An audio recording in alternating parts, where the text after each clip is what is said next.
In the last lesson, we left off with a really basic web page. Here's the web page that I created. We have just the basic, hey, this is a HTML5, and we're doing some HTML code in the body. I want it to say, hello, my name is Mike, and that's the end of the body, and that's the end of the HTML code. Today I'm going to expand a little bit, and I'm going to add a few more tags in here, and then I'm going to show you how to add some style. So I'm going to give myself some space right here. And I'm going to start out with a tag that I'm going to introduce to you right here. It's the H1 tag, which is a header. So I'm just going to write H1. That means, hey, I'm going to do a header. Now, a header just makes text big, or different sizes. There's H1 through H6, but H1 is the biggest and H6 is the smallest. So I'm going to say, welcome to this page. And then I am going to end that H1 tag. Boom, end H1. That's how you do it. So that's going to be my header. I'm going to save this. And then I'm going to come over here. I'm going to click on my in my browser and hit F5. And look, welcome to this page, just like it said right there. By the way, I'm going to move that a little bit.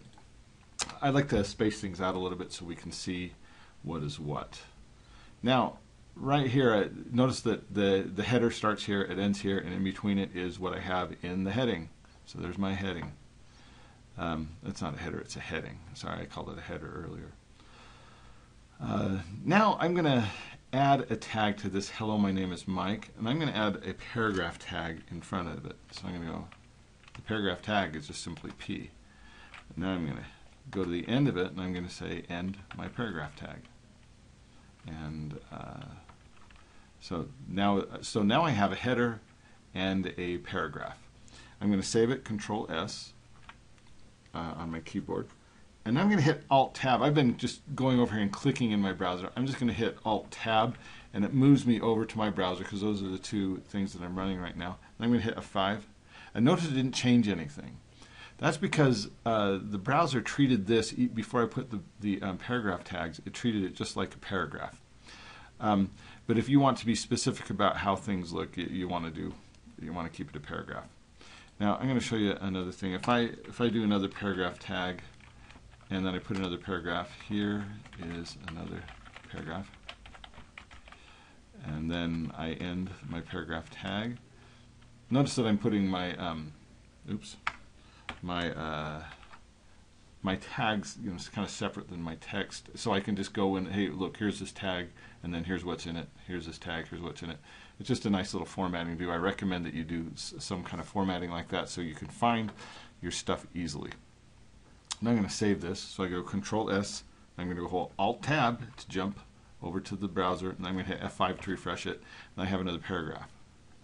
Now I'm going to show you something a little different. I'm going to hit two spaces. I'm going to say, this is not a new paragraph.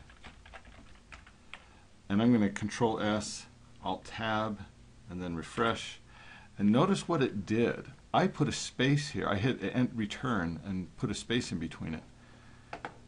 But look what the browser did. It did not move it down like I did over here. It put it next to it. Now, just so you know, HTML ignores spaces. It pays attention to text, but it ignores spaces over here where you're writing your code. It's a good thing to know. But what if at the end of this, here's another paragraph? What if I did something? I put a break. This is a line break. I'm going to save that now, and then I'm going to go over to my browser and hit F5. So if I do a break, it creates a break, but it just moves it to the next line. If I do a paragraph, I do an end paragraph tag and then start a new paragraph, it breaks it a line. It gives a space between the two lines. So if you want to start a new line, but you don't want it to go down another space, you use the BR.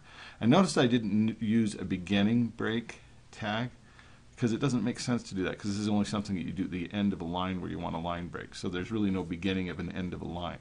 Well, there kind of is, but it doesn't really make as much sense as you want. Anyway, that's all I'm going to do with that. I just wanted to get a few elements onto the page, and now this lesson, what I really wanted to teach you about, and what I'm going to show you now, is some style stuff.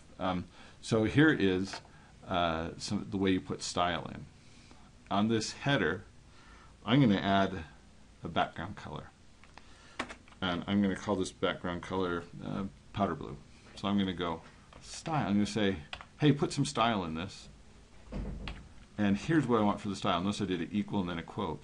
And I'm going to say background color. And then I put a colon because I'm saying, I just said I want to change the background color and I want the color to be powder blue, not powder blue, powder blue. And then to end a statement, that's called a statement. This right here from background color to powder blue is a statement. You end the statement with a semicolon. I'm going to put a quote at the end to end the style thing. Oh, you should have caught that. You should have yelled at me and said, hey, you didn't put an E on style. Now I'm done with that. So I'm going to say Control S to save it. And now I'm going to go Alt Tab to move over to my browser. I hit F5. And notice now, welcome to this page has a powder blue. What if I want this text to be centered, though? Well, I can just add another statement here. So I'm going to say text dash align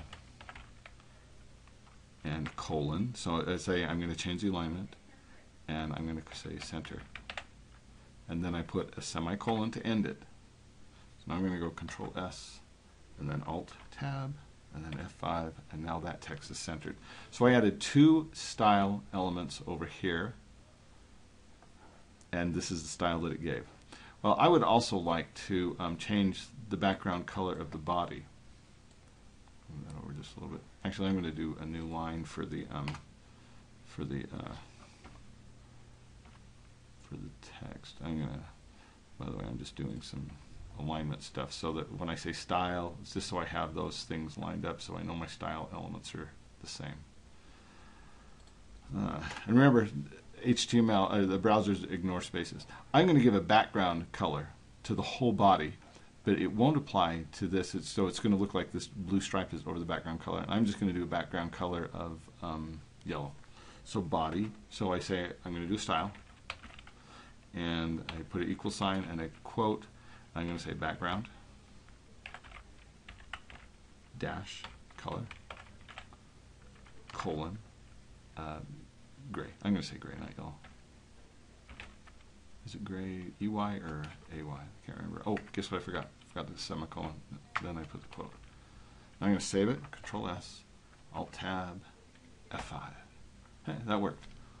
So now I have a gray background, and that's how that's looking. Now I could add similar things right here in both of these paragraph tags. This video is getting this segment's getting a little long, so I'm going to stop there. Just know that I'm not just making up these properties of style here. There are specific ones, and you have to learn them. You can get a list. There's a list on like a W3 Schools. There's a list of all the things that you can do, all the style elements that you can add to a tag. And I'll explain more of this in the next video because I'm going to show you another place that you can put style elements, and then we'll move on from there. I'll talk to you soon.